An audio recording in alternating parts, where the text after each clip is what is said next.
Hey guys, Kelade here. Welcome to the Mythic Mother Kill / Commentator video.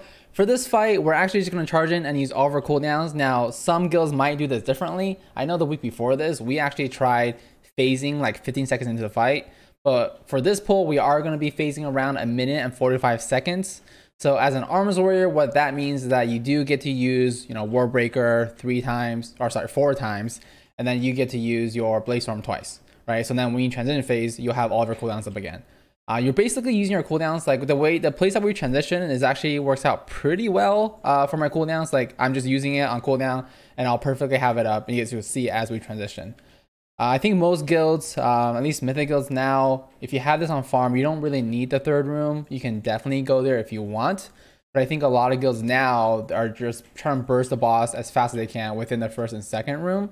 And then kind of stacking their cooldowns or the healing cooldowns, especially if you have a link in your raid. So that way you can pass through that middle doorway relatively close together. Well, I think we do it in around 10 seconds for everybody to go through. And you guys will see that in around 45 seconds. The other thing to note is that as far as for mythic abilities, right? So the reason why you want to just lust on pull and burst the boss as hard as you can is that there really isn't any mythic difficulty mechanics in the first room, right? We'll see in the second room. Basically what ends up happening is that now when your tanks and your healers go through, they'll spawn a different type of ad that you'll have to deal with slightly differently. But if you're doing kind of like a burst strategy like we're doing, it doesn't really matter. You just burst them all down. And then of course the lasers that come out in the fight, they're gonna come out both at the same time. So the side lasers and then also the lasers that go from up to down, right? So right here, we're gonna get a sanitizing strike. We're gonna get one last purifying flame.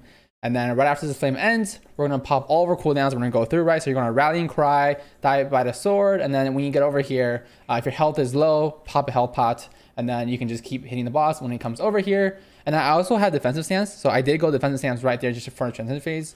Once all the bosses over and the ads are down, right? Warbreaker, Blaze Storm, kill everything. Obviously, if one group comes a little bit slower, there's gonna be some ads up. So you wanna just get those down if you can. If you can't because you're dodging beams, hopefully your range takes care of those. The one thing is that epic endemic virus that you see right there, that person blinked out with, you do have to get out of the raid to be dispelled. If you don't, when it gets dispelled, it'll spread to other raid members. So you want to make sure you're out of the raid first and you get dispelled.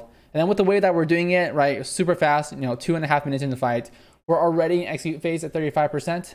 And that's kind of one of the reasons why Arms Warrior is better too. One is that big AoE. Fury can't contest there. It's just, the AoE is way too bursty, right? There's too many ads, whereas Arms Warrior can just Blaze Storm the whole time and you can kill all the ads. And the other fact is that this boss does die at 10% HP. So if you're executing as a Fury Warrior, you only get to execute 10% of it, which isn't really that crazy.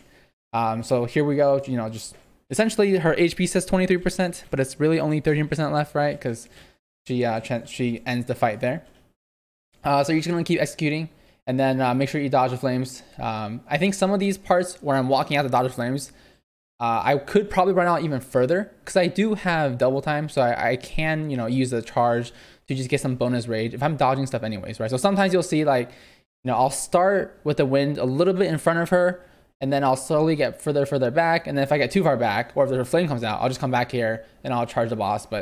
And that's it for the fight. Super fast. If you're doing that method where you're all crossing at once, you AoE down all the ads. If you guys can do it, if you have the cooldowns to do it, I recommend you guys trying that. But yeah, really quickly, the talents that I use is Skull Splitter, Double Time, Massacre, Defensive Stance, Warbreaker, Inverter Kill, Anger Management. And we're only using Defensive Stance as we cross, right? Because we're all doing it at once. And as always, thanks for checking out the video, guys. Feel free to subscribe to see more.